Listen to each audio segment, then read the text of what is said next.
guys, and welcome back to another tea time chat featuring some burdock root tea today.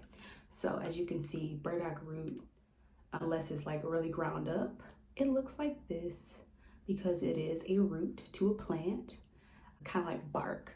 Burdock root is really good for cleansing your blood. It's really good for skin issues. It's a natural diuretic.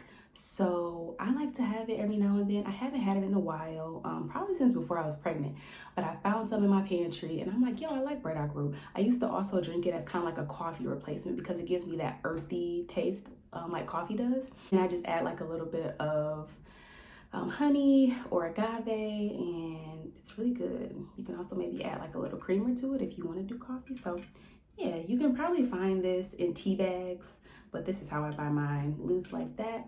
And then I just put it in this little thing, some hot water. So yeah, let's get into this chat. So today I want to talk about something that has brought me down. And by down, I mean it's humbled me. It's humbled me because I realized that as we grow and as we mature, there's a lot of things that we just find, as it relates to self-discovery, things that we find out about ourselves. And I'm realizing that maybe it is me. Maybe it is. What do I mean? Sometimes we as people, myself included, we tend to be outward looking, okay? Especially as things come about in life, especially as things happen to us or around us or whatever the case may be. And we often look outward at other people in outside circumstances and outside situations as the reasoning for why these things happen. And although that may be the case sometimes it's you.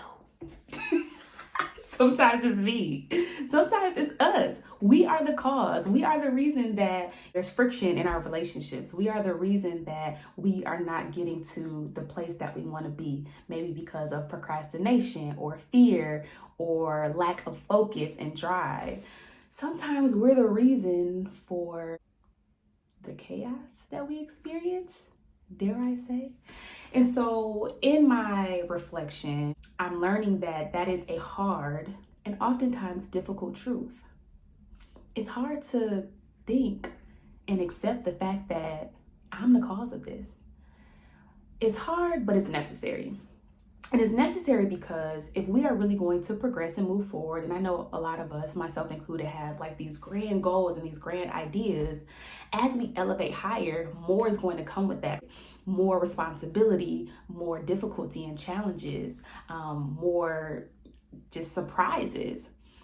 And so with that, we really have to be grounded in who we are, good and bad. Sometimes who we are is not always great.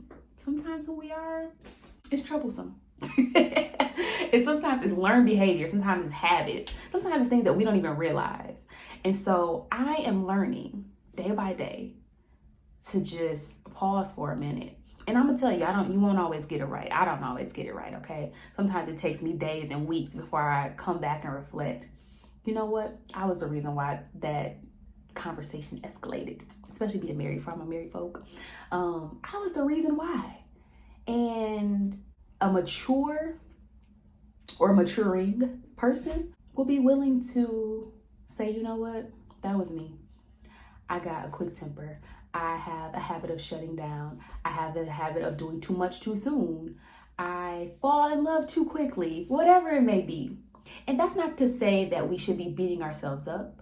That's not to say that we need to go into a place of like self-condemnation because of realizing that this went this way because of me or it didn't go this way because of me. But just self-reflection, I think, is refreshing. Maybe after you get over the difficult part of it, it can be very, very refreshing because it helps you see, wow, this is something I can work on. This is something that I can pray about so that it can change. And then I maybe won't have these difficulties in these areas. So consider, maybe it is you. Maybe it is you that you and your habits and the things that you don't even realize sometimes. Maybe that's what is why you're experiencing some of the things you're experiencing. And I'm all about grace. So give yourself some grace as you reflect. Grace to grow, grace to change, grace to feel even, guilty if you do. But don't stay there. Keep moving. Move on and grow and learn to be the better version of you. There's that saying that you point the fingers at other people and there's however many back pointing at you. Well, it's true, because we all have something to work on. And so if you're one of those people that are like, I'm just tired of experiencing this, or, such and such does this and whatever, sometimes it's us. Maybe you give people too many chances. Maybe that's the thing for you that you need to realize about yourself. Instead of giving them 5, give them 2. That's not to say, you write people off, but if you understand or realize that is an area where you often feel and experience pain and upset or whatever, that may be the place that you have to adjust. Because what I've learned, again, especially being married, but just in life in general, is that I can only change me and I'm only responsible for my actions, my reactions, my behavior, and my words, nobody else's. And so as long as I'm in control of me, as long as I have a solid understanding of my own self, everything else will fall into place. Other people's actions, other people's responses won't affect me as much because I know that I've taken care of me and I've done my part in this whole matter. So consider, it might be you.